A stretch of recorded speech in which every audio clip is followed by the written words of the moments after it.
Hello everyone, welcome to my review of the Vox AC30s1.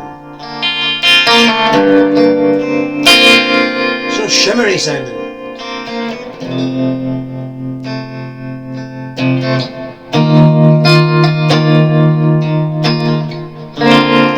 Makes you want to play clean for the rest of your life.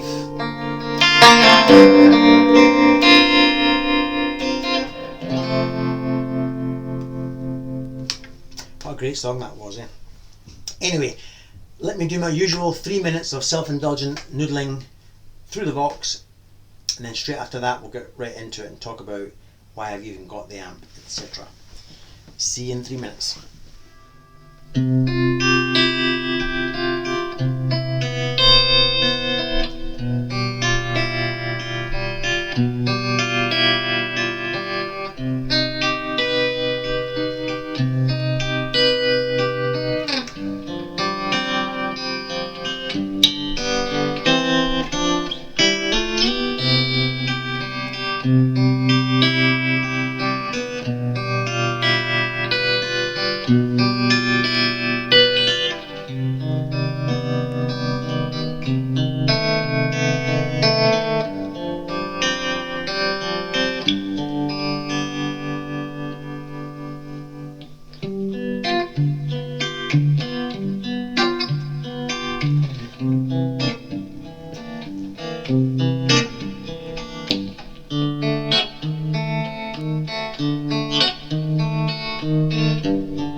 So why do I have the Vox? Well, to me that's easy. There's the three sounds that kind of hold up rock and roll when you look backwards. You've got Marshall, Fender and Vox, and everything else is kind of, it's a popular idea that that's just a side road, that Vox, Marshall and Fender were the three players.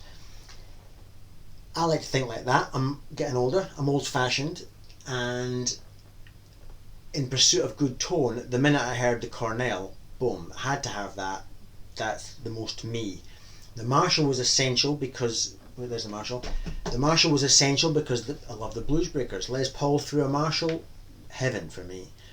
And I recognise it. That's the important thing. I recognise the sound. I recognise the American sound. And so to me the Vox just completes the triangle. It was an amp that I was always going to get last. But I do think it's the best looking amp of all time. I have never seen an amplifier that looks better than a Vox, preferably the AC30. A Marshall Plexi comes close, but for me a Vox AC30 is the best looking amp of all time.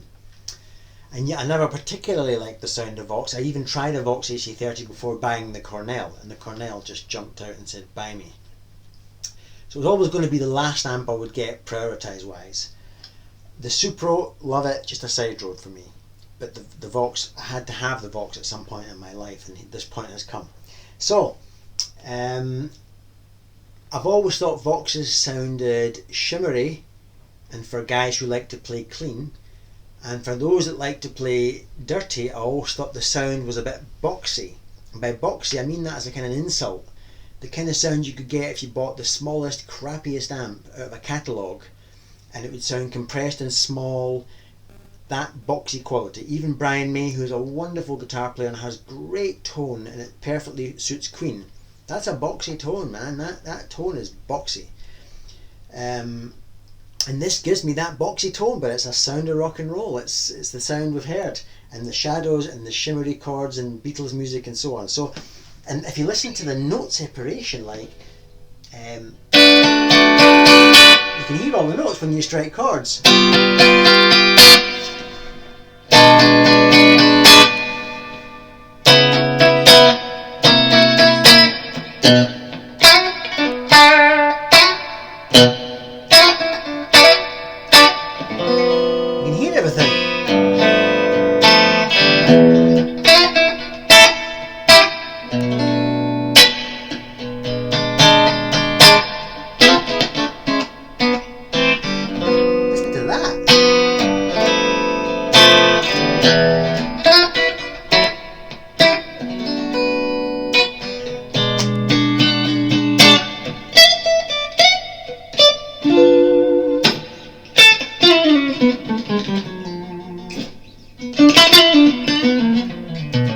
It's so clean and articulate.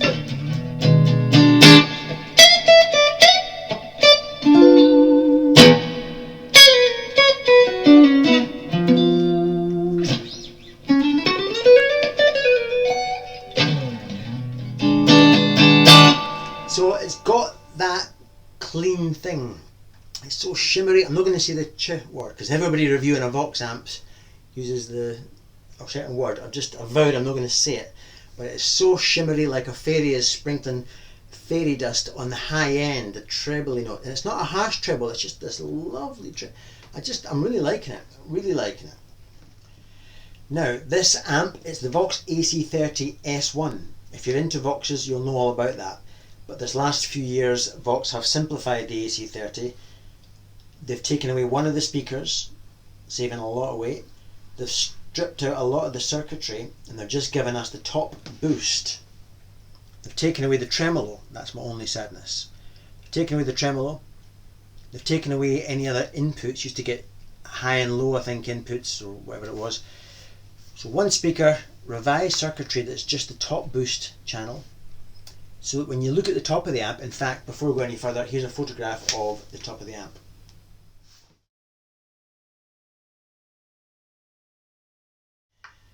So you'll see there's not a lot of stuff on the amp.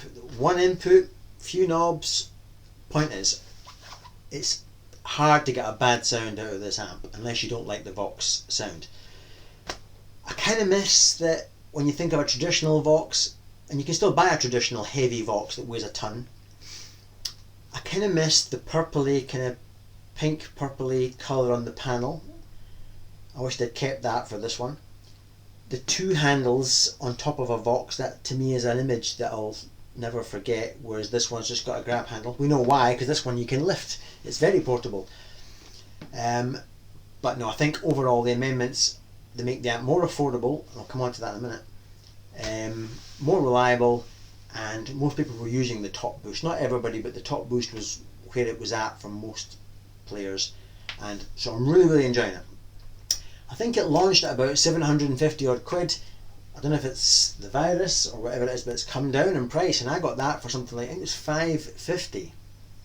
Got to say, the Katana's great value, but a Vox valve amp with 4 EL84 valves, all the same preamps as your traditional Vox, the same sound as a traditional Vox for 555 quid. The Marshall was big bucks, the Cornell's big bucks, the Supra was big bucks. What great value the Vox is if you like that tone. So I'm really liking it. The Cornell is always going to be my favourite amp I think that I own. But yeah, let's hear the Vox now with some dirtier tones. So now we've got the gain much higher, the reverb completely off, the volume down to get this sound.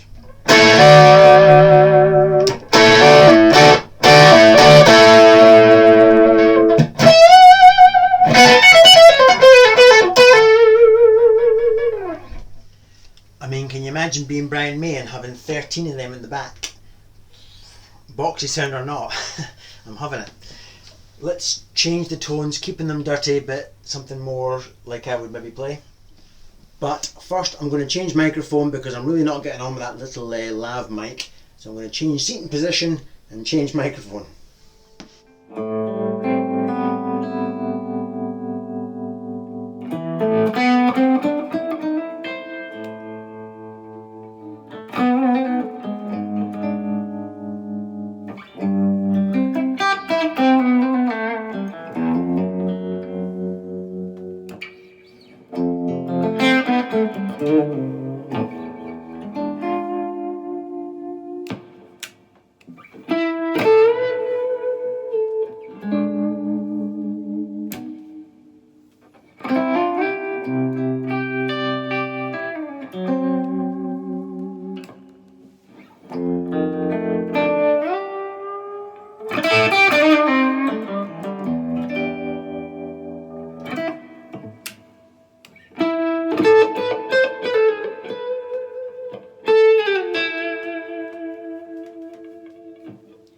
So still boxy, but great boxy.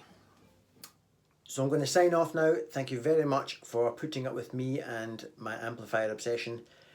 This is just me getting older, 50-year-old, hoping to retire one day, maybe when I'm 60, I don't know, 65. And just kind of getting all my toys together for my retirement. I don't see me needing or wanting any more significant things now. But there you go. But I just love icons, and I'm old-fashioned, and I love to look back at the icons and tweed Fenders and Marshalls and Vox and Gibson Les Pauls and Strats and Telecasters. Those images mean a lot to me. When I walk in this room at night, it is just, I'm so lucky to have all this stuff. And yet in context, it's less than the price of a small brand new Super Mini car. But hey, let's face it, I'm a lucky boy. Thank you very much for tuning in, and I'll see you in the next video. Bye for now.